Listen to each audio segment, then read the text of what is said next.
Voici les titres de votre infojour. Nous allons nous intéresser au tramway qui vient d'entrer en service à Casablanca. Qu'en pensent les chauffeurs de taxi? Les subsahariens résidant au Maroc se font de plus en plus nombreux. Quelles sont les difficultés qu'ils rencontrent pour s'intégrer au pays? Le cirque Ammar était récemment à Casablanca. Derrière la magie du spectacle, nous avons cherché à savoir ce qui fait le quotidien de ces artistes. Cela fait 15 ans que le festival de Gnawa a lieu à Essaouira. Il rencontre toujours un fou succès. Nous avons cherché à savoir pourquoi il attire autant de monde. Et pour clôturer, le derby Raja Wydad. Comment se font les préparatifs dans les coulisses du match vu du côté des supporters? C'est ce que nous allons vous faire découvrir dans quelques instants. Restez avec nous.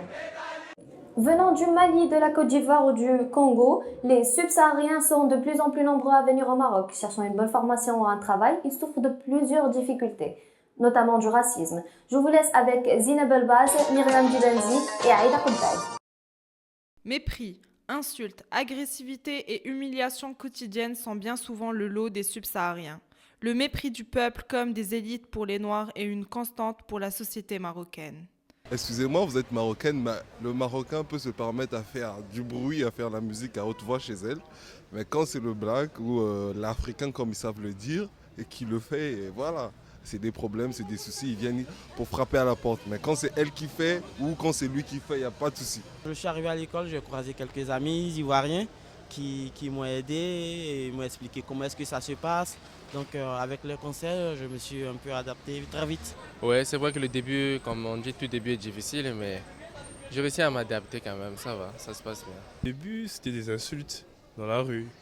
Maintenant, je m'en fous complètement. Je prends plus ça en compte. Certes, le racisme existe au Maroc, mais il ne faut pas mettre tous les Marocains dans le même sac et il ne faut pas oublier qu'on est tous des Africains. Nous-mêmes, nous sommes africains, voilà, de naissance. Voilà. Et c'est clair que, au contraire, je pense que le Maroc a tout à gagner et les citoyens marocains ont tout à gagner à s'ouvrir vers les autres, vers l'Afrique centrale, l'Afrique subsaharienne. Nous avons tant à gagner justement de ces populations et ils ont tant aussi à gagner de nous. C'est-à-dire qu'il faut qu'il y ait un brassage qui se fasse. Le Maroc a toujours été un pays africain enraciné dans les cultures de l'Afrique, ou la culture africaine d'une manière générale.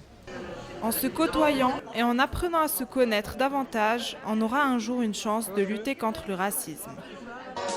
Un nouveau moyen de transport. Le tramway en marche depuis un mois sur Casablanca. Il transporte des milliers de passagers jour après jour. Cela ne laisse pas les chauffeurs de taxi indifférents. Reportage de Nadia Ziel, Boutena Zerouali, Myriam Daoudi, Asma Boulchachen et Léa Saint-Virginie.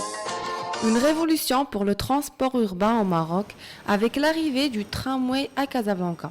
Ce nouveau transport reliera les quartiers est aux quartiers ouest. Les habitudes de déplacement des Casablancais prendront une nouvelle cadence. Ce nouveau mode de transport est-il en concurrence pour les taximans?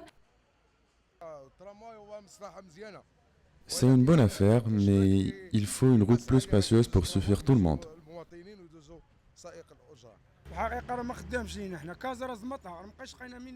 Cela ne nous convient pas, on ne trouve plus par où passer. Casablanca n'a pas besoin du tramway.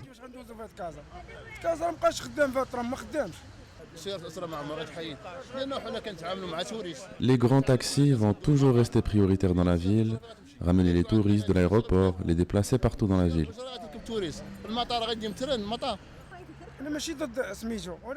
Les taxis peuvent se déplacer plus facilement et rapidement vu qu'ils ont d'autres circuits par où passer.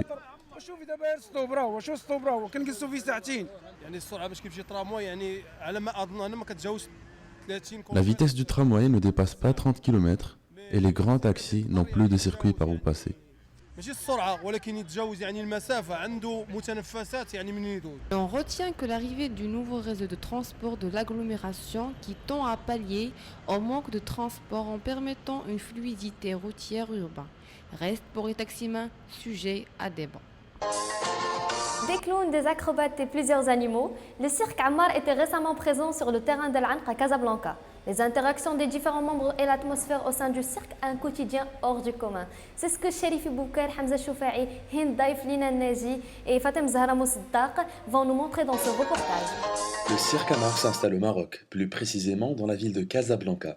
De par ses spectacles diversifiés, il vient certifier l'expérience acquise des Tony tout au long de ces 5 dernières générations au fil desquelles El Florileggio a su préserver son image et son originalité. Avec ses 25 ans d'expérience, Bruno, animateur et dresseur d'équidés, s'occupe de la gestion entière du spectacle. Je suis arrivé au cirque pour faire 4 jours de vacances. Et après, les 4 jours sont devenus 25 ans. Et ça devient comme une maladie chronique. Ça ne passe jamais. Ce n'est pas une vie de gitane, mais c'est une vie de voyageur. Alors, comme j'aime beaucoup les voyages, ça me permet de visiter des autres pays, de connaître des autres personnes. C'est quelque chose de très très joli. Le cirque se targue de la richesse et du professionnalisme de ses membres. Équilibristes, jongleurs, clowns et denteurs, un panel diversifié et plein de couleurs. La trapéziste est une des figures clés du cirque. Pleine de vivacité et de dextérité, elle virevolte dans son cerceau soulevé dans les airs, opérant des figures des plus complexes. Hay cosas que es como difícil, como estudiar, como estar, uno está siempre lejos de la familia, pero ese es mi trabajo, tiene que ser así, no hay otra forma. Enfants, adultes, Marocains et étrangers, tout le monde se dérive vers la ville d'Essaouira au mois de juin pour assister au festival de Gnawa. C'est sa 15e édition. Le succès fou qu'il connaît, son secret, on le découvre tout de suite dans ce reportage réalisé par Leila Boulfray et Elie Moutaoui. Le festival Gnawa est un succès à part entière. Un phénomène qui a su charmer artistes et amateurs du monde entier pendant plusieurs années. Un véritable succès qui déborde le monde de la musique. Le festival Gnawa a donné l'occasion aux Gnaouis de se faire connaître à l'international, de faire connaître leur musique et de jouer aux côtés de grands artistes internationaux.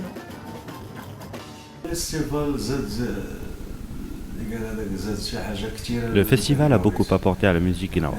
Quand on a commencé à rencontrer d'autres musiciens européens, le Tagnaouit s'est popularisé à travers le monde entier. Il y a longtemps, le mot gnawa n'évoquait rien. On posait la question aux pays voisins, ils n'auraient même pas idée de ce que cela voulait dire. Mais petit à petit, le festival a commencé à nous donner un grand succès et surtout à permettre la fusion musicale entre l'Amérique, l'Angleterre et aussi l'Europe.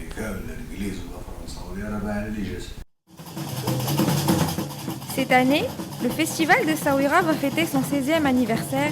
Encore une fois, il maintiendra vivante la flamme des musiques anciennes et nouvelles avec une diversité culturelle et vous donne alors rendez-vous au mois de juin. Et finalement, ambiance de folie au stade Mohamed V. Le vert et le rouge se rejoignent sur un seul terrain pour nous faire vivre un nouveau match.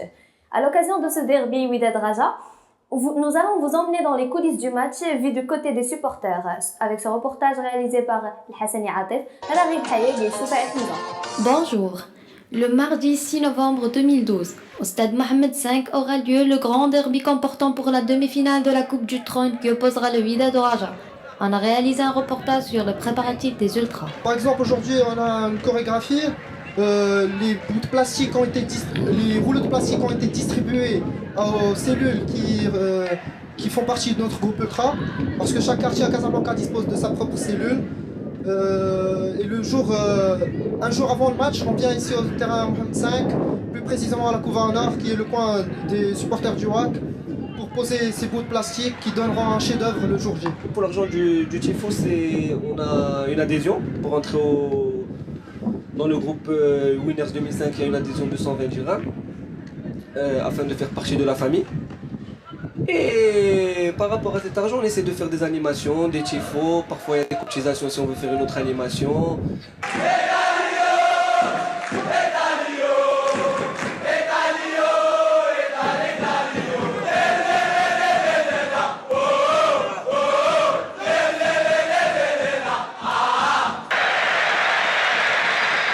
C'est la fin de votre Infojour. Rendez-vous demain, même heure, même endroit. Très bonne fin de journée à tous.